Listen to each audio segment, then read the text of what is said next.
This is the Relativity Series from LA Theatre Works and the Alfred P. Sloan Foundation, bridging science and the arts in the modern world. And now, Hour 2 of Fake by Eric Simonson, starring Francis Guinan, Kate Arrington, Alan Wilder, Coburn Goss, and Larry Yondo. Produced by LA Theatre Works.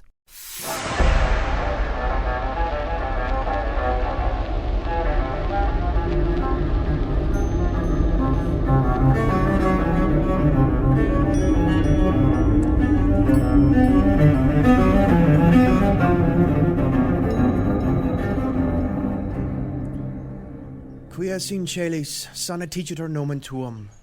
Fiat voluntas tua sicut in cielo et in terra. Paneum nostrum quotidianum de nobis hodie, et dimite nobis debite nostra sicut, et nos dimitimus debitoribus nostris. Pardon me, did you... Oh, Chardin. Monsieur Doyle. Et nos inducas intentionem. Don't let me interrupt. Sed libro nosso malo. Amen. Bonjour, monsieur. I apologize. Is nothing. I'm finished, though my dialogue is, non-ending. Ah. Is your golf ball? Sorry. Here you are. Supposed to play it where it lies? Oh.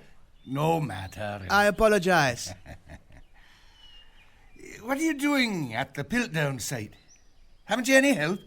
I have not been on this project for quite some time now. I thought you might know that. I don't know everything. You know well enough to make accusations. Any relatively aware person, any thoughtful person would draw the same conclusion. There is this theatrical side to you which you cannot resist. You want to have a room full of suspects you can accuse. Suspects are witnesses. It worked for Hamlet. Hamlet? Ah, the play he do for the king. Dawson and Woodward were sufficiently outraged, don't you think? How else should they be? Calm, unmoved. These are my friends, Monsieur Doyle, and you insulted them that night. You insult me too. If I am wrong, I will certainly apologize. Yes, but you will have already done them great harm. Me also. What do you do if you ruin our reputation without intending to, and we are innocent? I can't think about that. No? Maybe the truth is what we already know. I seriously doubt it. I just spent the last 2 hours here talking with Miss Eastman. She was here? Yes. I thought you knew. How the hell would I know? That is why you are here, no? I came to play golf, man. Really? Yes. Miss Eastman was here. Capital. She write to me, yes, asking me to see the site of the excavation. I say to her, Mr. Dawson is the better guide, but they are not on speaking terms now. No, they had a falling out. That is a shame. But after all, she is not in the business of making friends. So how did it all come out? Pardon? Your meeting? Oh, is interesting. She is not convinced of me. She told you that? I can see it. We talk a lot about God. My. Yes. And that led to her not believing you? She is an atheist. And in my experience, people who have lost their faith in God have also lost their faith in people who represent God. I have a thermos of tea. Would you like some? What about your golf? I'm on the 9th. I could use a break. Wonderful. I'm afraid I myself came to the same conclusion as Miss Eastman. Mr. Darwin has unfortunately had a very bad effect on our recruitment cause. The way I went had nothing to do with Darwin. How can you be so sure? His ideas have seeped into the very consciousness of humanity. My. There is no avoiding him. The Jesuits, they have it twice as hard, because so much of the culture has a foundation of the education. You cannot expect a thinking person to accept the mystery of God while at the same time study about the absolutes of science. I, for one, am not a man who is willing to sacrifice his brain for his faith, No, I don't know. If you accept that there is a God, why not ask science to assist on the proof of that assumption? Because the question can never be answered. Perhaps not by science, but by philosophy, no? Or by process of the heart, by the faith.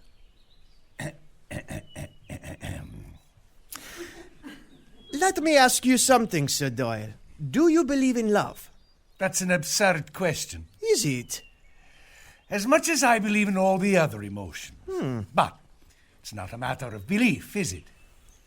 Love is temporal. It shifts, doesn't it? Well, I prefer loyalty to love. all right then, loyalty. Either way, what you are talking about is faith.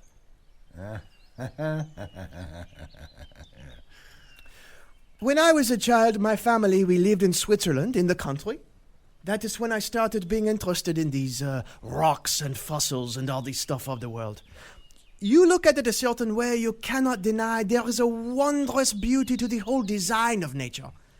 At the same time, there is one awful sense that everything around us is the struggle and death and pain. I have 7 brothers and sisters.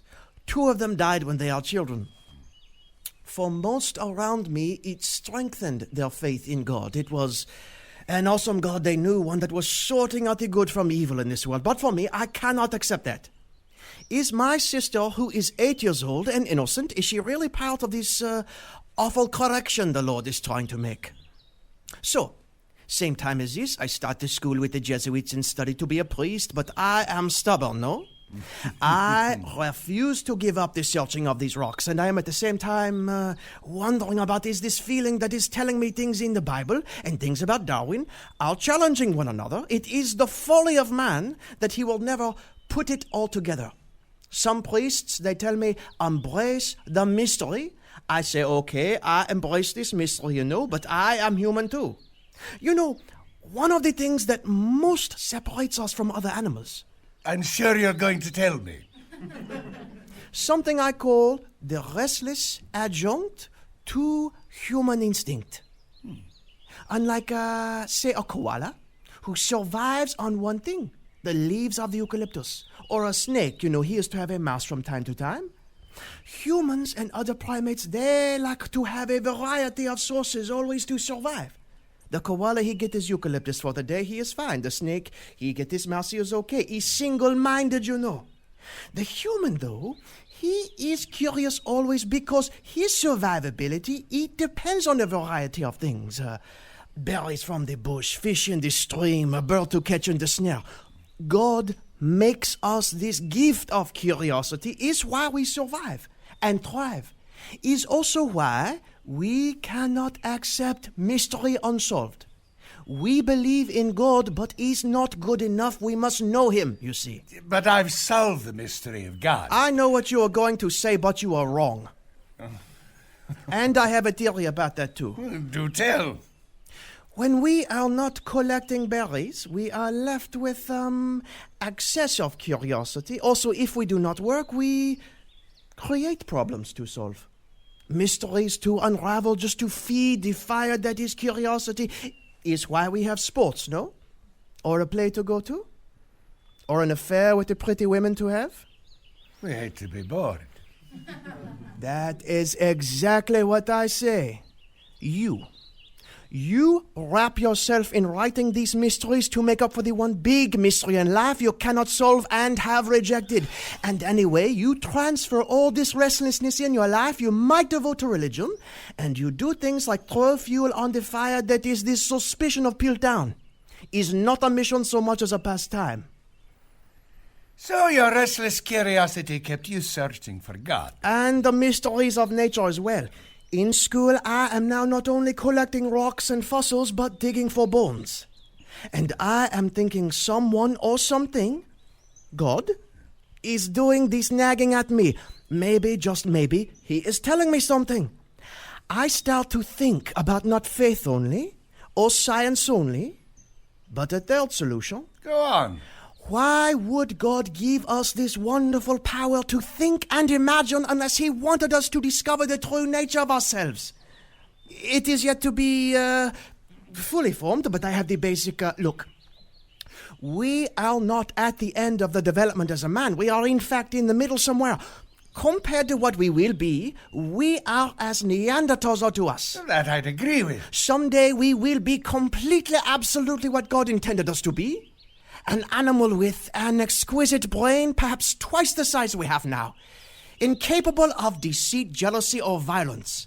A species dedicated towards good and a more perfect version of God Himself. A big brain, you say? Enormous. With a big head to go with it? Of course. Interesting. But this is thousands, maybe millions of years away. To what end? Sorry. The point of this... Oh, I call him Omega Man. We evolve to this conclusion, and then there is the second coming, of course. We'll rejoin God at the foot of his throne in heaven. The four horsemen and all that, dead rising from graves? Exactly. I see. Well... You are by far a more interesting man than I had imagined. You don't see the value in this idea? No, sorry, I don't. Perhaps... It's no more implausible than the theory of speaking to the dead? My well-publicized association with Spiritism is hardly the stuff of organized religion. I am not criticizing you. I believe it is entirely possible to talk to the dead. No, you don't. Yes, I do. As I believe anything in the world under God is possible. More likely, though, your convictions are nothing more than a result of our natural instinct to want something more beyond life on Earth. My studies have led me to hard and fast proof it is entirely possible for the soul to live beyond this mortal coil. So have mine. But I don't draw my conclusions from an ancient book, which is essentially a collection of children's tales meant to keep the masses in line. You know, this is funny to me. I just had the same discussion with Miss Eastman exactly. And she was persuaded. Of course not. It's difficult to change the mind without instigation. One must either be a child whose opinions are yet to be formed, or a person in the throes of crisis, at which point the mind either turns to God or away from God. Well, I'm sorry to disappoint you, Father, but I left the church when I was 19, and nothing extraordinary was happening in my life. What about your interest in the occult? Spiritism? Pardon? My mother passed, that is true. I am sorry. 4 years ago. Have you spoken to her? She has reached me through letter writing. I see. I have proof.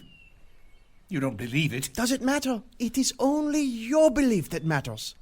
How do you mean? Does the, faith you have in Spiritism, does it help you to sleep at night to know your mother is somewhere out there in a place where you can find her? You speak to me as though I were a child. No, I only to say this to suggest that you and I are not so far apart.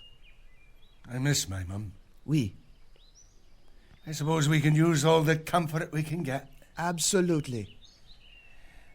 My mother's passing is nothing compared to this war that's coming. You think we go to war? Oh, I know so. It's going to fill the cemeteries, you mark my words. I hope you are wrong. I wish I were. You said Miss Eastman was unconvinced. What do you mean? I do not know, but, her tone changed. While I was showing her the excavation site, my foot hit something. I think a result of all the rain recently. Is some sort of tool, I think. Well, the edge isn't sharp. It's not heavy enough to be a club, but it's obviously man-made and well-made at that. I haven't had a chance to examine. And you say you uncovered this just as Miss Eastman was interrogating you? Yes? Simple as that. Just kicked the earth and another priceless object. That was her reaction. I almost wished I'd not found it.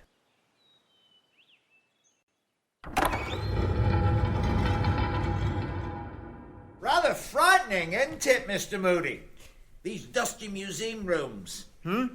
Oh, you get used to it. The light switch is around here somewhere.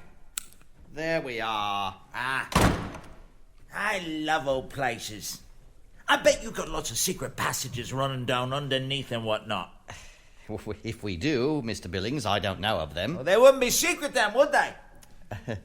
We used to come to the museum when I was a lad. My school did. I'd see all these small doors with signs on them that said general public prohibited. Of course, those were the only places we want to go. Secret passageways. Just officers, mostly. This room's where Woodward and Dawson spent most of their time 40 years ago researching Piltdown. Now it's the place used to prove it's a fake. You know what that's called? Irony. Yes. Mr. Billings, I thought I might... It's exactly what I thought it might be. Dr. Frankenstein's laboratory. Hello. It's the Piltdown skull. Sorry, please don't touch. Right. Some things never change. Mind if I take some photos? Be my guest. I wanted to, here, these are a few suggestions on the direction you might take. Sorry? With your article, accomplishments of the museum in the last decade, fiscal reports. Right. We're financially sound. That's always good. There's information on an exhibit we've got coming up on reptiles. Should be a lot of fun. Marvellous. And we have an agreement. How's that? You'll not print till after the press conference. Of course. And you'll be kind, you promised. I'll print the truth. Thanks, but a kind of a truth. I've no wish to besmirch the name of English science. That's right, thanks. Though someone should pay, don't you think? Sorry? Whoever did it.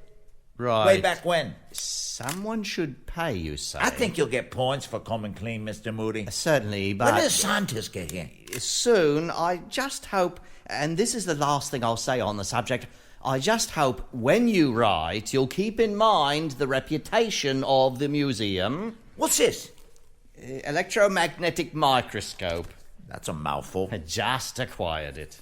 If we knew who did it, planted the hoax, it'd take a lot of pressure off, wouldn't it? Unless, of course, it was Woodward. Yeah, but even he would deflect blame from the institution. Oh, I don't know. What's this? Some kind of bone? Mr. Billings, please. Sorry. Some sort of tool. We don't know for sure. A priest named Chardin found it about 2 years after the skull was discovered. Hello, who are you? Jonathan, this is Henry Billings. He's a reporter for the Daily Mail. I invited him to take pictures of our progress. There's a press conference tomorrow. Mr. Billings is a friend of the museum's. I told him as a friend he could get a leg up on the competition. I'm a big fan of the museum. Yes, I'm sure you are. This is Jonathan Cole, leader in his field. Oh. It was on his inspiration that we embarked on this search Bloody hell. for... The search for the truth. Pleasure to meet you. Congratulations are in order, sir. Leg up. Morning. Sorry I'm late. Douglas Arnt, meet Henry Billings of the Daily Mail. Mr. Moody tells me you're kind of some conclusions. How's that? It's a fake. 100% forgery. So much for the press conference. Jonathan. In truth, Mr. Billings of the Daily Mail, as you can see, we haven't finished our work yet. Hi, Douglas Arnt. American. Don't hold it against me. Mr. Arnt comes to us by way of the University of California in Los Angeles. Is that right? His advances in fossil dating have made this entire venture possible. These advances, they are... Incredibly complicated and far too difficult to explain. That's good. Right, well, how about we let these gentlemen get to work? Might I have a photo? Well, A quick one. That'd be okay, Jonathan. Be my guest. It'll only take a second. How about a candid, then? Just Mr. Arnt. Splendid. You go to work. I'll be the fly on the wall. How about I'll take a look at this artifact, right? I'm examining the artifact. Examining. Wonderful. Have you shown him this, Paul? Well, hands me a laugh. Doug. Cricket bat. Go on. Honest to God, it was Jonathan who cracked it finally. But look here, Mr. Billings. Charred bone, under the microscope, clearly whittled to look like some kind of implement. But what? What tool? What weapon? Cricket bat. The first Englishman. Wasn't that what Arthur Woodward called it? Yes. Cracks me up. I wouldn't be surprised if he's the one, It was all a big joke. The first Englishman. Get it? Yeah, good one. Or, this is my other theory, Doug. someone else is trying to make Woodward out to be a fool or draw attention, or cry for help. Someone, please get a clue. It's a fake, damn it. Unbelievable. On Friday, then. Thank you very much, Mr. Billings. Yeah, we'll talk about it on Friday. Thank you, Mr. Arnt. Well, carry on, gentlemen. No, we won't. What? Talk about it on Friday. But- No discussion, Doug. We stick with the facts, right? Know who done it? It's your show. Apparently. What else do we need to do? The flooring test on the rest of the hippo canines. If we get that tonight, I may just be able to finish this paper by Friday. Sorry, I'm late. I don't. What? Long night last night. There's a group of German students on the floor below me. Never should have left our flat. Yeah, well. Bunch of rowdy krauts and lederhosen. They're the worst kind, aren't they? Maybe worse than Lithuanians. My fiancée's Lithuanian. Nervous? Perhaps. perhaps. So distracted I can't keep my mind on my work. And Kat's no help. Just when you need a little diddle in the middle of the night to get to sleep, she's gone completely off the sex drive and turned frigid as ice itself. China, is that too familiar for you? No? Of course, she wasn't around much last night. I took that as a sign. Things are at an impasse between us, and I wonder if we will last. I'm sorry. No need to be sorry, just stating the facts, as it were. As they are. But things always work out in the end, isn't that what they say? And they say it incessantly. God closes a door and he opens a window or some such crap. Is there anything I can do? The fluorine test, please. Of course. Actually, what I was saying just now, I was being a bit disingenuous. It's a cat, you see. She's confessed. To what? To you two. To having a go at one another. The late-night trysts, playing me for the cuckold and all. I don't know what to say. Don't say anything. I'll do the talking from now on, you fucking cunt. Do the flooring test and get the hell out of my fucking sight. Jonathan... Do you have any idea? Do you have any idea what it's like to have someone disappear from you right in front of your very eyes, suddenly, and then slowly? You pathetic optimist. You, Mr. Sunshine Boy from sunny L.A. Maybe I'll take a break, come back when you're done. You do whatever the hell you want. And I will never be done, by the way. I'm all about the work now. Yesterday, today, from now until the end of time. How's Kat taking it? She doesn't know. Doesn't know what? Doesn't know I know. But you just...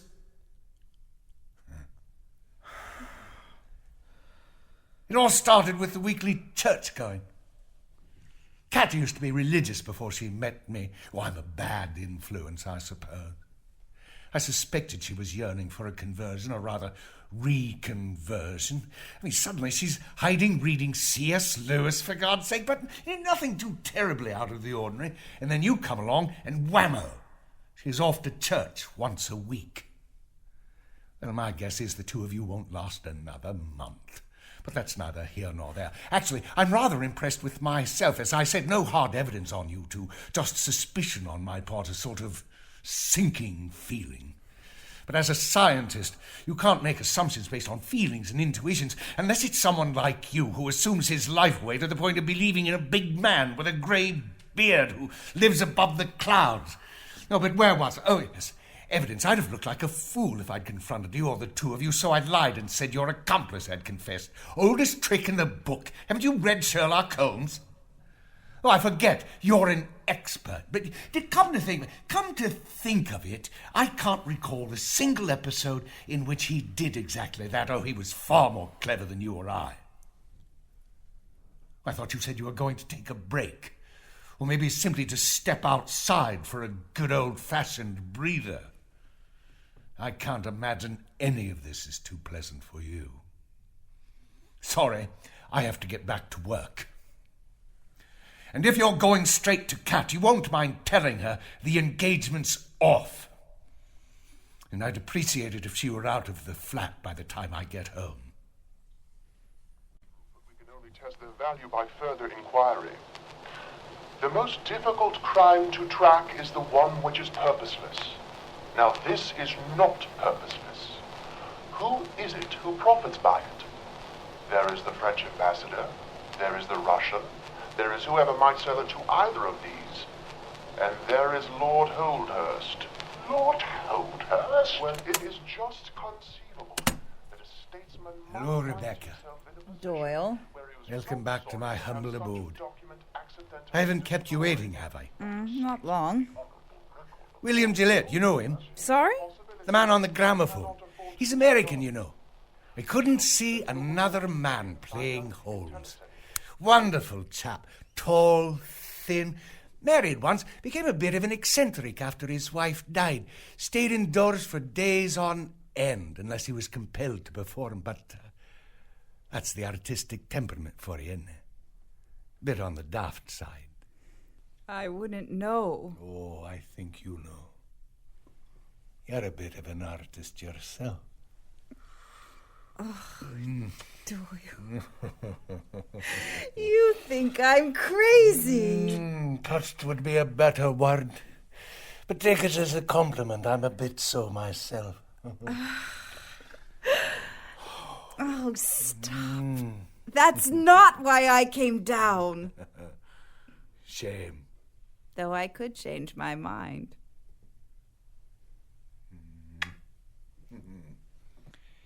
Gillette played Sherlock Holmes all over the world, and now has recorded it for posterity on these discs. He wants to live on in people's memories. It's the best kind of immortality. Perhaps. The only kind, actually.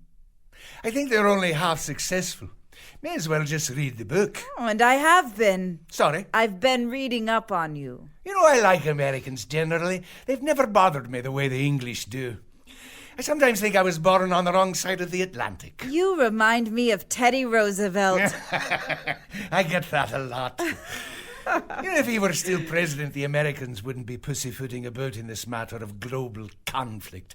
Does anyone in America take it seriously, I wonder? About as seriously as you all do over here. Yeah, you're right about that. I wrote a book once about a German U-boat. Now, listen to me, I can't shut up. Here you've come all this way for a visit, and I can't stop talking about myself. You needn't... Scotch, I'm having one. You needn't have come down. No, thank you. I was to be in London next week. I would have been gone by then. What about our article? Finished. Oh, may I see it? I haven't written it yet. Oh, you lie then, because the hardest part is putting it down on paper. Aren't you dying to know what I found out? Oh, I was right, wasn't I? The science in it stinks to high heaven. Yes. Though, What? I would be careful not to mention any names.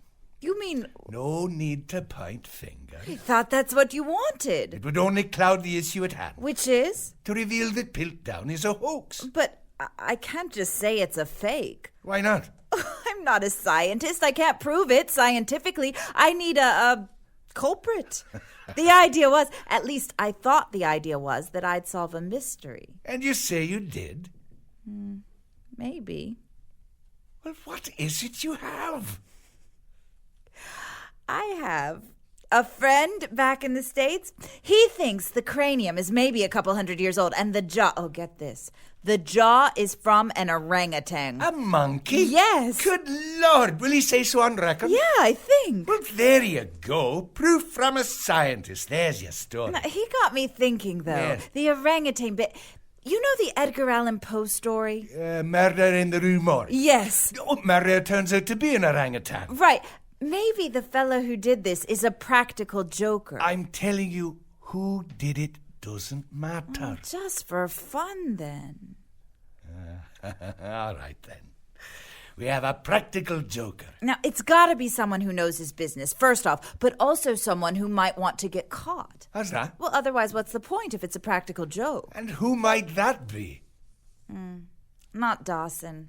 He's not smart enough or well-read enough. Granted. Or that willing to put his career on the line. Why draw attention? Why put his other findings at risk? Woodward, then. Oh, come on. He's completely humorless. Right. The man has no imagination. Maybe it's not a joke. Forget about Poe entirely.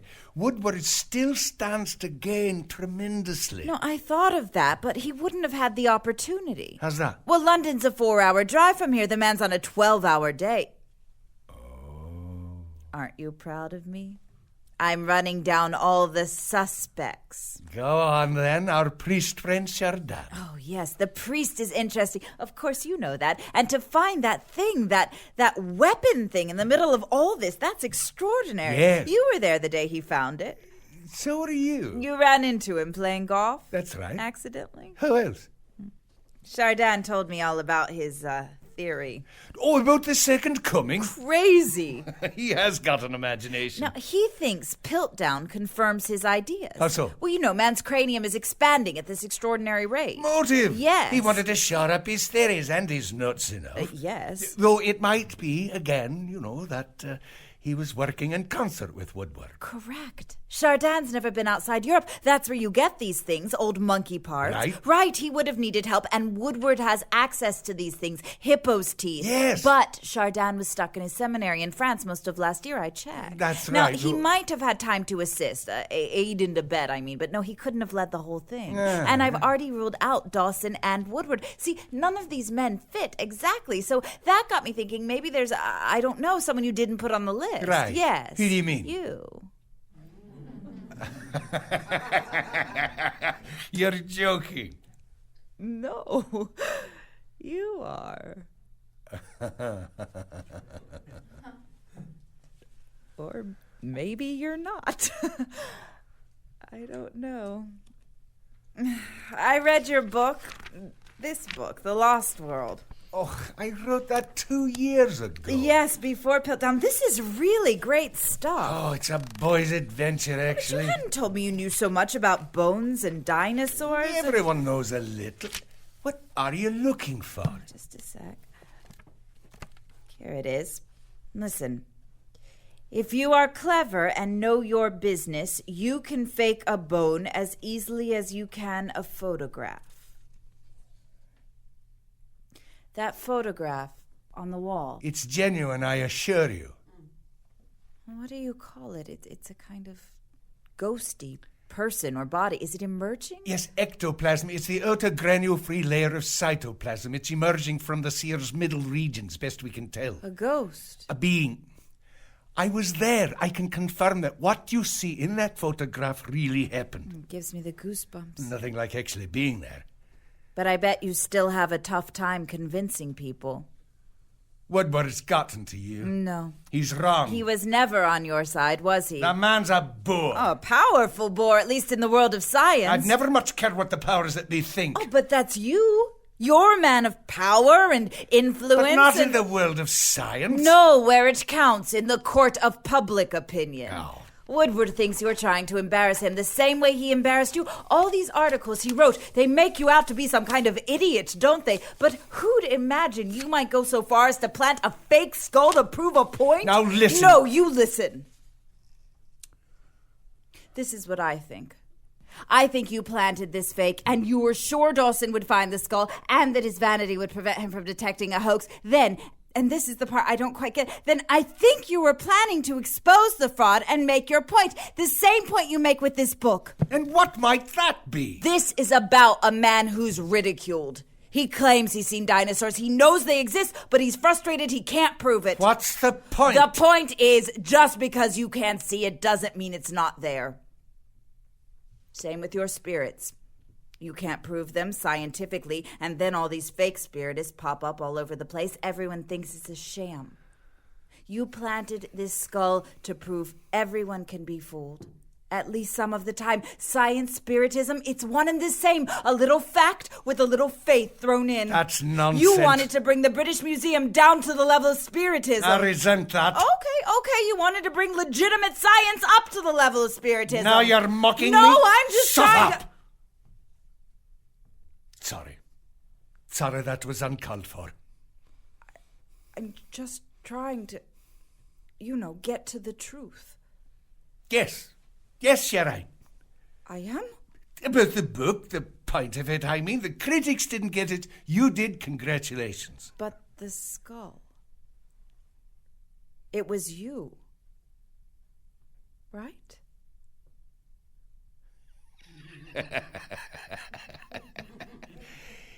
Yes. Oh, what do you say we just drop the whole thing? Not a chance. Listen, you think you've got it all figured out, and you don't. I don't get it. Why didn't you expose it? Why didn't I spring the trap, so to speak? Yes. I didn't think the sensation would get as big as it did. To reveal the fraud would at this point set the wrong people against me. Oh, what people? The military people, the chaps at the War Department.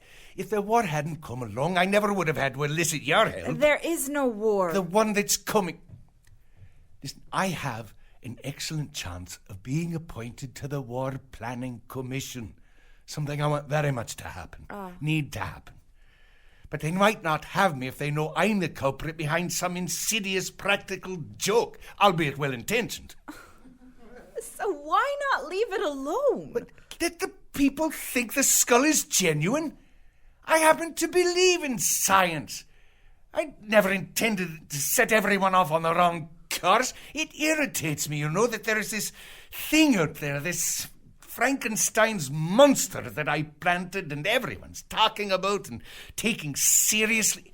It irks me to the core. What a bunch of idiots! I've completely lost faith in the British Brain Trust. Yes. Why me? Sorry? Why pick me for the job? Honestly, I didn't think you'd get this far. Thanks a Oh, lot. no. Nothing to do with your talent. I knew you were smart, but not that smart. And you're not going to like this. What? I'd hoped that you'd reveal the idea that Piltdown is a fake, but on the chance that you uncover the truth, the real truth, that is, it would be very easy to squash. You'll sabotage the article? If you report that I planted Piltdown, yes, no one will ever see it. But you can, just tell him it's a fake. That's it. That's all you need to do. But it would be a lie. Oh, not necessarily. Think about it. I won't do it. I'm writing this. Listen, your credentials are as a woman who writes about and does daring do. The only way it'll be taken seriously is someone like me gets behind it. And if I tell people you did it? I'll sue for slander. Or say I will, and no one will print it. Anyway, the Strand won't print it. Oh, I'll find another publication. Good luck. You can't squash the truth. Oh, how very American of you. Oh, you bastard. Yeah, anyway, what's the right truth? No, you're not going to get away that's with the this. Even discussion if I we have to should publish be it with having. my I mean, own goddamn money, people are going to know about this. The game's afoot, huh? Oh, you asshole. Well, I think everyone should have their say in a free democrat. Where are you going? Oh, I can't wait to get out of this country. Rebecca? I am done with you in every goddamn way imaginable. Don't leave. I'm writing this. I'll publish it and screw you all to hell. Well, thank God my wife isn't here. Her head'd spin. I beat you, Doyle. No matter what happens, I beat you. And nobody's ever gonna know it. Find another rube for your operation. But... Shove it up your ass. Rube. Yeah, that's good.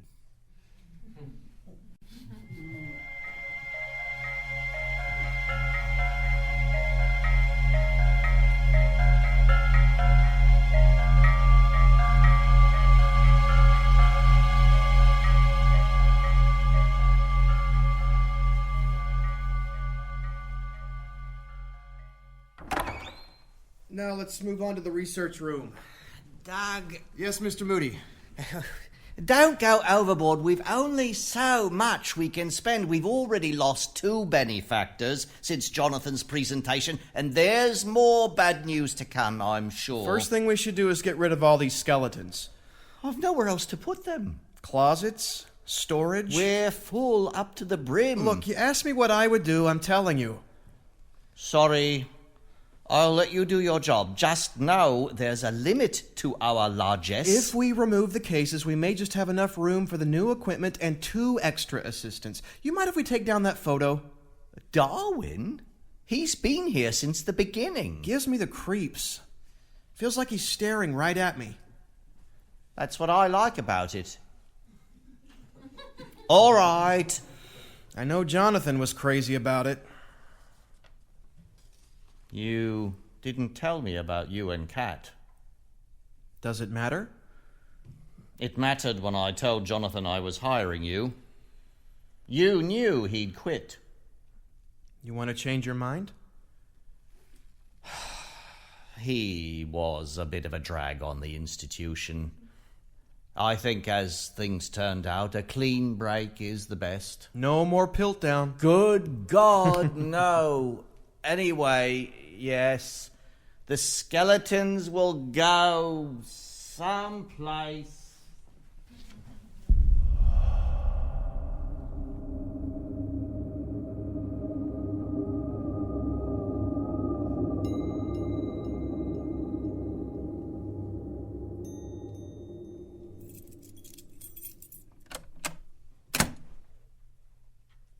Cat, what are you doing here? I should have called. It's my flat now, you know. That's the way things work. I forgot a few things. I won't be a minute. Never mind, it's as well. I wanted to... Here. These are yours, I believe. A few photos you might... Thanks. I've my own prints. Your presentation went well. It did what it was supposed to do. Piltdown is now officially a hoax. And that is good. Yes, success. I saw that your bags are packed. Oh. Yes, I quit. I know. Doug told me. No, not the museum. Fuck the museum. The hell with them. I quit Oxford. Oh, but... It was time. You always said... Anyway, I'm off on an expedition tomorrow. You remember Patrick Crumb? Of course. He's kindly allowed me to tag along. Oh, that's wonderful. Well, not really. I'll feel extra baggage, but it'll be good for the time being. Give me time to get my own funds, my own team together, you know. I'm jealous. Don't be. You've a world ahead. I've something for you. Besides the... I'll be right back. Jonathan! Yes?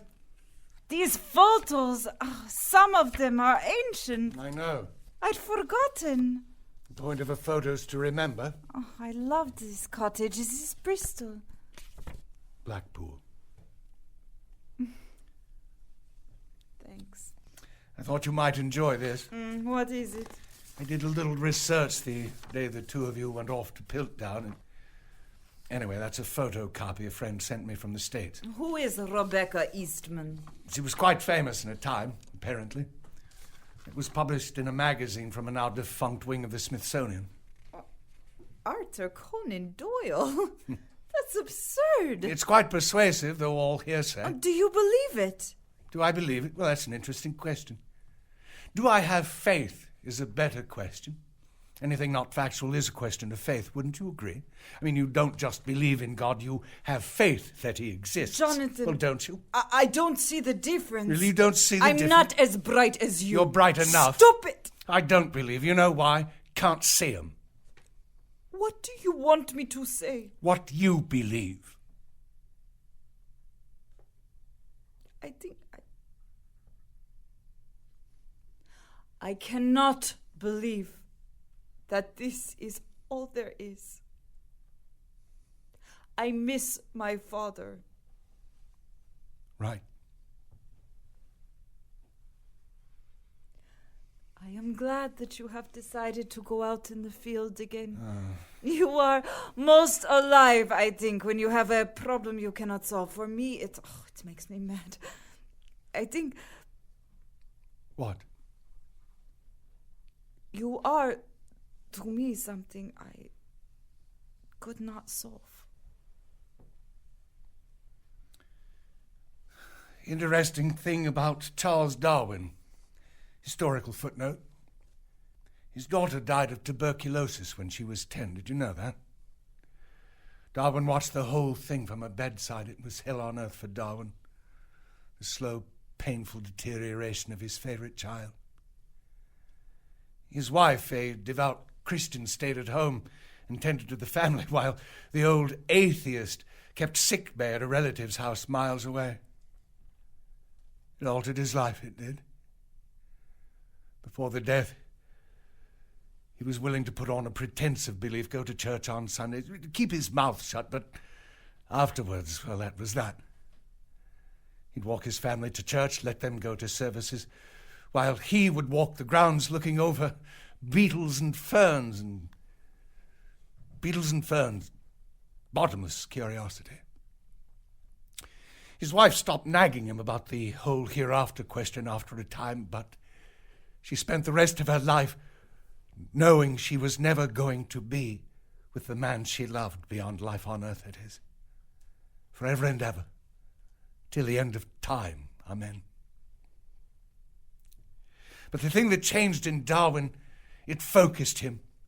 With the whole hereafter question completely behind him, he was able to focus all of his energies on his work and understanding the world around him.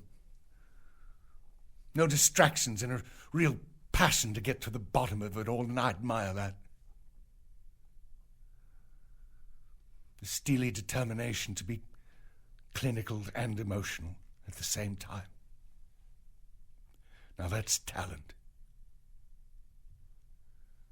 Didn't mean to get on then. What were you saying?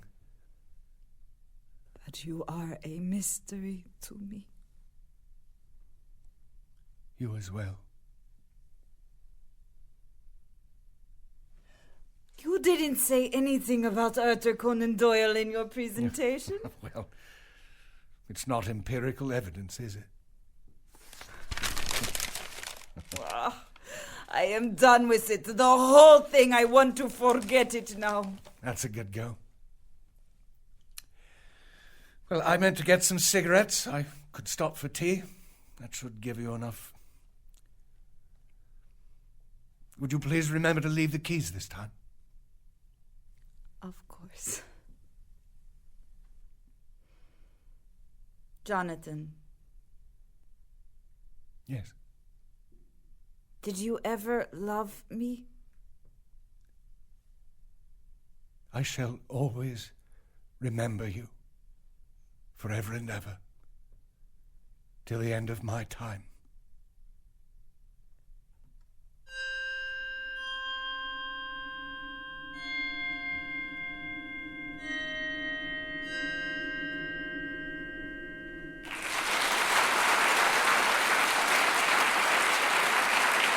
This is LA Theatre Works' production of Fake by Eric Simonson from Chicago's famed Steppenwolf Theatre Company. Fake starred Francis Guinan as Sir Arthur Conan Doyle and Jonathan Cole and Kate Arrington as Rebecca Eastman and Katarina Maris, with Alan Wilder, Coburn Goss, and Larry Yondo. Original music and sound design by Barry G. Funderburg. Recording, editing, and mixing engineer Robert Newhouse. Our director is Eric Simonson. Fake is a co-production with the Steppenwolf Theatre Company. I'm Susan Loewenberg, producing director of LA Theatre Works.